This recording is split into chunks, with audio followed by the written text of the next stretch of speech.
Hey people, it's time!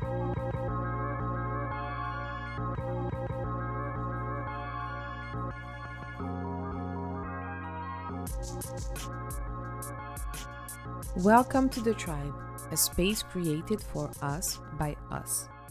I'm your host, Fatia, and I am so glad you're here.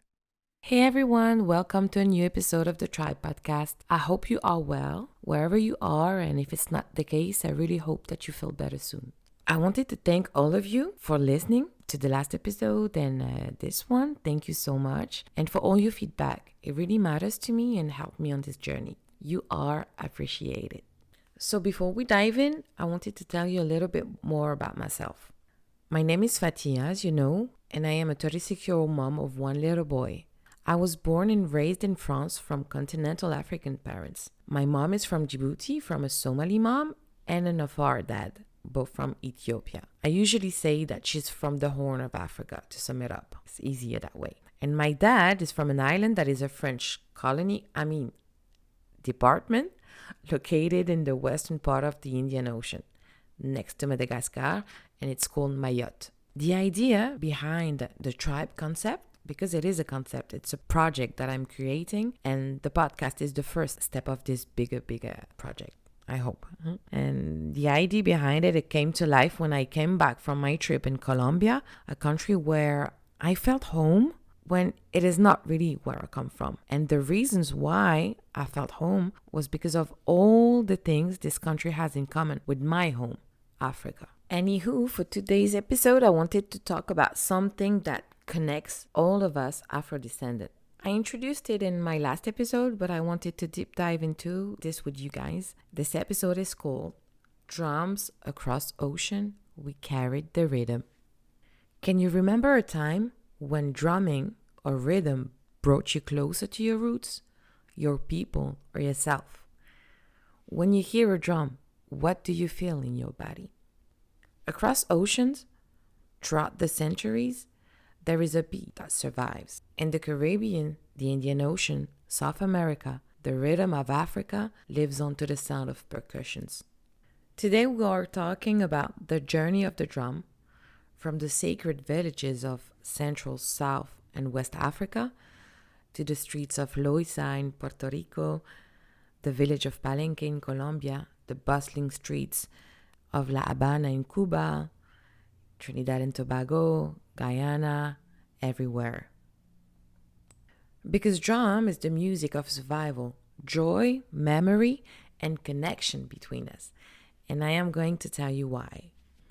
If we go back to the roots, historians trace back the origin of the drums to the prehistoric times. It is often connected to Africa when you hear the word drum, but it was used and had a meaning in many other cultures back in the days. Indigenous Americans, Asian, Northern European, they were all using drums, some for rites of passage, connection with nature, spirituality, and for others, it was a military tool during wars. Well, in Africa and the African diaspora, it is the heartbeat of our music. What connects African and Afro-descendant drums is that they are polyrhythmic. It's multiple rhythm at the same time rather than just one rhythm like this. Boom, boom, boom. I wanted to do something with a little drum that I got from Jamaica, but my son took it today, so I won't be able to show you guys. But anyway, I don't know how to play the drums. But with our drum, you have a call and response type of situation. Whether it is with dancers or other drummers or singers. In other cultures, it is usually a unique rhythm. And in many African cultures, the drum isn't just music. It's a language. It's a sacred tool. You use it in ceremonies, celebrations, a wedding, a birth, or for funerals. It tells a story of ancestors. It blesses new lives, and it guides our spirit. Each rhythm has a meaning, and the tradition is to pass it down from generation to generation. It's like a form of literature, but it's passed down orally. The talking drums, the dundun in the Yoruba tradition, is literally mimicking human speech. It carries messages across villages. During my research, I was listening to a podcast from the BBC channel, and you had one guy, he's a Yoruba, and he was like mimicking human speech while playing on the drum. It was really incredible. So for many, the drum is alive. It is believed to hold spirit, and it's like a bridge between the seen and the unseen. Drums were and still are used in ritual to communicate with ancestors, spirits, and deities. For example, the Yoruba tradition, I'm going to keep with this, drums were used during the Orishas worship to call on deities. Drums in Senegal or Guinea, you had the griot, who were the guardians of all knowledge, and they would start with the talking drums before announcing everything. Pero yo con este golpe voy caminando vacilao. Pero yo con este golpe voy caminando vacilao. So now, what did it mean for our ancestors during the slave trade, then during colonialism? It was a language between us. This is how we communicated behind our oppressors' back. When Africans were taken, stolen, and enslaved in the Americas, they didn't just bring their bodies, they brought their memory, their rhythm, their traditions. I see it as a proof of resistance because, as the Willie Lynch letter famously suggests, I don't know if you heard about that.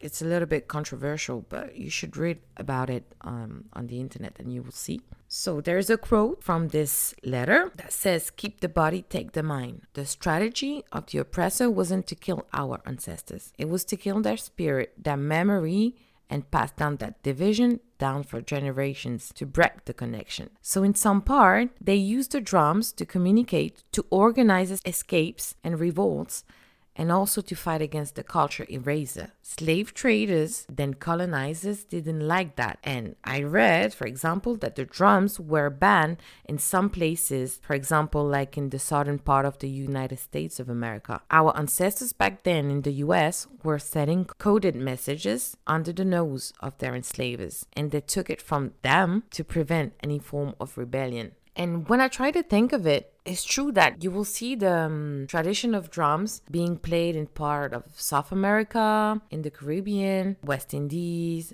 Indian Ocean Island and everything, but I don't see it in the United States of America. And that's because, it was taken from them, and then they used a different way to keep, the drumming, and it was like the beginning of the stomp.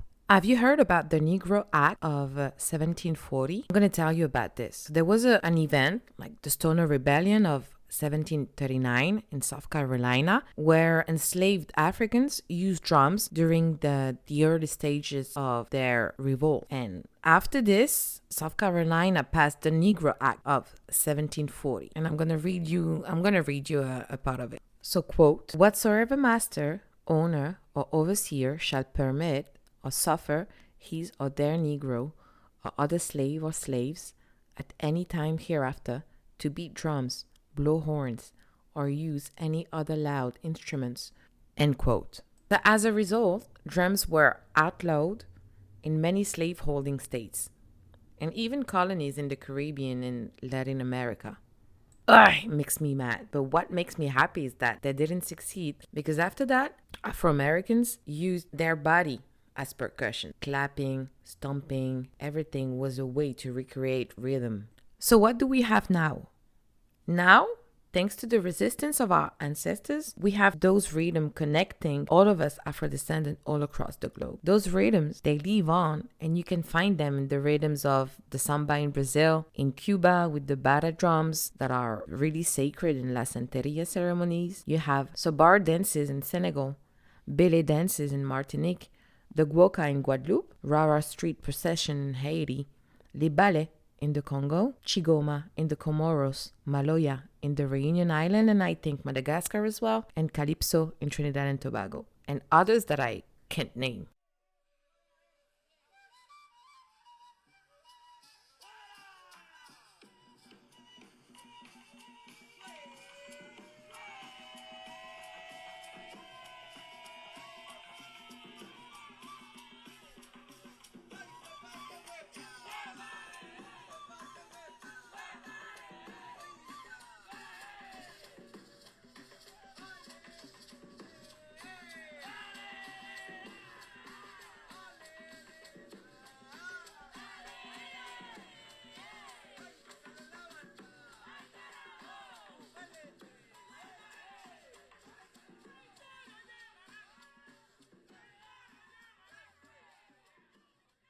I would have loved featuring different bits of songs in this episode, but for obvious copyright reasons, I couldn't. But this sound, is it familiar with music from your childhood? Do you like it? Does it remind you of a song from your country? When I sat in a park of Cartagena and a group was dancing, singing to the rhythm of the drums behind, it brought me back to memory lane in my dad's country, watching my aunts dancing and singing with the men in front of a crowd. Different music genres with the same basis, the call and response, the words. We start with a story, a calling. People answer with the drums or with words, then comes the dance and the music goes on. I asked my friends about their favorite music instruments. Guitar, bass, saxo, piano were mentioned, but it was different from one person to another. But percussions, drums were often mentioned, and when I asked why drums, everybody was unanimous about a feeling that it gave them, like a calling from something unknown, something they remembered but couldn't name, didn't know where from. This is what connects us, all of us, Afro-descendants from all around the world. The beat of the drums reminds us of this feeling of our history, a shared memory passed down by our ancestors. Not so long ago, I saw a video from people, again from Colombia, Barranquilla to be exact, that were dancing and chanting a music genre that we call bulerengue. I love bulerengue, and my first thought when I heard it was that it reminded me of the music I used to listen to with my dad when I was young, music from Comoros. When I went to the comments, I could see people from everywhere telling, "Is this from Guadeloupe?" It is really similar of Shigoma from Comoros. Makes me want to go back to Trinidad and listen to Calypso. Billy in Martinique is very similar, blah, blah, blah. You know, traumas and experiences can leave biological traces that are passed down through generations. This is the core idea behind a medical field that is called epigenetics. We don't just inherit eye colors or height, we inherit memory, resilience, and wounds. Science now tells us what our elders always knew. Feelings, the trauma of our ancestors lives in our genes. But so does their strength, their rhythm, their resistance.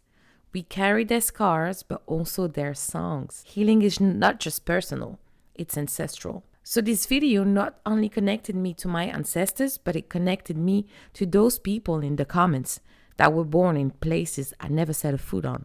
It connected each one of us individuals into a community. And I am so happy to know that if I travel to a place like Martinique, Puerto Rico, Haiti, I can feel, alongside the people there, a common memory, a shared pride, and just dance with them, feel with them, and love them. Because we have in common ancestors that pass down that feeling when we hear our drummers play. And I will end this with a quote from a singer from Guadeloupe. I really loved it, and it's about the guoka and the seven rhythm. Cette manière de chanter, cette manière de cogner, cette manière de danser. Guoka, c'est l'ombrika guadeloupéen. 7 ways to sing, 7 ways to beat, 7 ways to dance. Guoka is the soul of Guadeloupean. Drums is the soul of all of us Afro-descendants. You know that it is now used in therapy, meditation session in the Western countries, and it's very popular. In trauma therapy, for example, rhythmic drumming helps regulate the nervous system, especially for people with PTSD. In children and teens, it's used to improve focus, behavior, or emotional awareness. And if we go further, we are born with the sound of a drum, the heartbeat and the womb of our mothers, the safest place for a tiny human. And as African and indigenous traditions have always known, the drum heals. So you might be asking yourself, Fatia, why does this matter now? Well, because many of us, especially in the diaspora, are searching for a sense of home, for connection, for healing. And I think that the drums offer that. It's not about just music, it's about memory. It's about saying, hey, we are still here, we have always been here, and we remember. When you pick up a drum, or even move your body to a beat. You're participating in something ancient, something that colonization, slavery, and displacement tried to erase, but couldn't. And that's powerful. In community gatherings, like we love to do, in protest, we're seeing the drum. It was always there, loud and proud. It's resistance, and it's the heartbeat that refuses to stop. In the Americas and the African diaspora, drums are a powerful symbol and a cultural motif. They carry historical, spiritual, and communal meanings, and it represents both a link to the African heritage and a tool of resistance, our identity, our memory. In the motherland and across the ocean, our ancestors carried the rhythm, they carried the spirits. The drum kept speaking. I am sure you heard about Bad Bunny's latest album, Debí tirar más fotos. It features all of the music from Puerto Rico, and you have his talented percussionist and musical director, Julito Gaston, an Afro-Puerto Rican, together in my favorite song of the album, La Mudanza. You can hear him beating the drums, and if you watch the music video, you will see visual representation of the Afro-Puerto Ricans. It's so beautiful. I'm asking you to go and watch it.